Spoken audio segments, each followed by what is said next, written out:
Physics প্রাঙ্গণে তোমাদেরকে স্বাগত। আজকে আমরা আলোচনা করব প্রজেকশন অফ এ ভেক্টর বা ভেক্টর অভিক্ষেপ নিয়ে। এই ভেক্টর অভিক্ষেপটা আসলে কি জিনিস, চলো একবার আমরা হাতে কলমে দেখে নিই। ধরা যাক এই স্কেল হলো আমার এ ভেক্টর, এই সবুজ পেন হলো আমার বি ভেক্টর।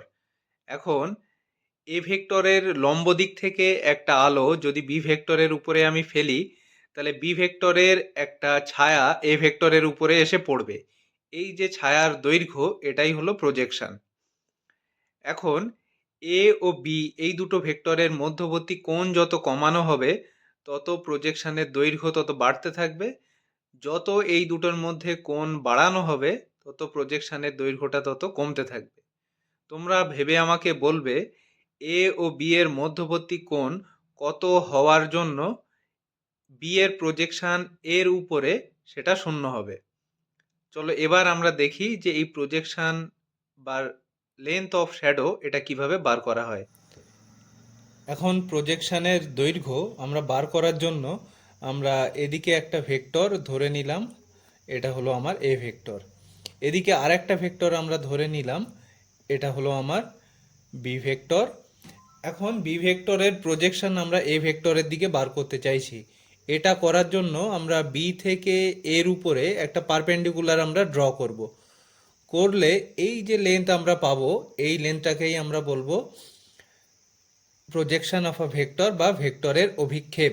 এই লেন্থটাকে আমরা সাপোজ লিখলাম যে বি ভেক্টরের প্রজেকশন এর দিকে বার করতে চাইছি, তাহলে আমরা এটাকে বি এ এভাবে লিখলাম। এখন এই লেন্থটাকে আমরা বার করতে চাইলে আমরা এই অ্যাঙ্গেলটাকে প্রথমে থিটা ধরে নিলাম, নিলে বি এ এই লেন্থটাকে আমরা লিখতে পারবো বি কস থিটা এই হিসাবে। এখন ডট প্রোডাক্টের ফর্মুলা থেকে আমরা জানি এ ডট বি এটা ইকুয়াল টু হবে এ বি কস থিটা। এখান থেকে আমরা বি কস থিটা এটা ইকুয়াল টু আমরা লিখতে পারবো A dot B divided by A. তাহলে এখান থেকে আমরা লিখতে পারবো B dot A vector by A, এটা মানে আমার দাঁড়াচ্ছে B vector dot A cap. তাহলে বি ভেক্টরের প্রজেকশন এর দিকে, এটা মানে হলো বি ভেক্টরের সঙ্গে আমরা গুণ করছি যেদিকে আমরা প্রজেকশনের দৈর্ঘ্যটাকে বার করতে চাইছি, সেই দিকের একক ভেক্টরের ডট প্রোডাক্ট। এবার একটা উদাহরণের সাহায্যে চলো আমরা দেখে নিই এটাকে আমরা কিভাবে সলভ করতে পারি। দেখো এখানে প্রবলেমটা দেওয়া আছে, find the projection of 2i cap minus 3j cap plus 6k cap vector along i cap plus 2j cap plus 2k cap.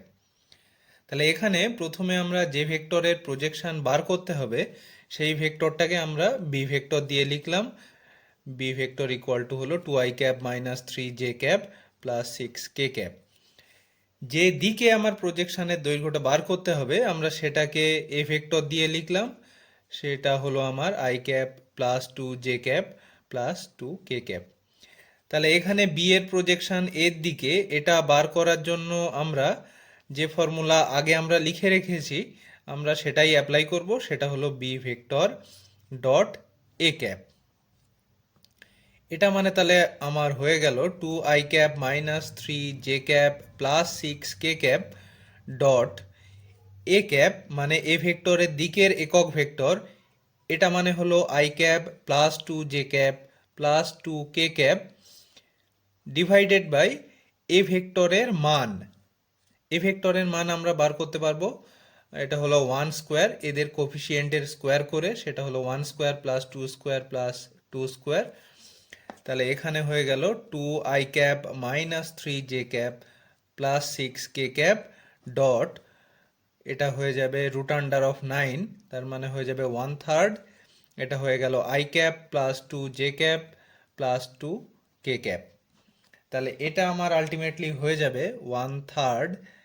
এটা ডট প্রোডাক্ট করলে এটা হয়ে যাবে 2 মাইনাস 6 প্লাস 12।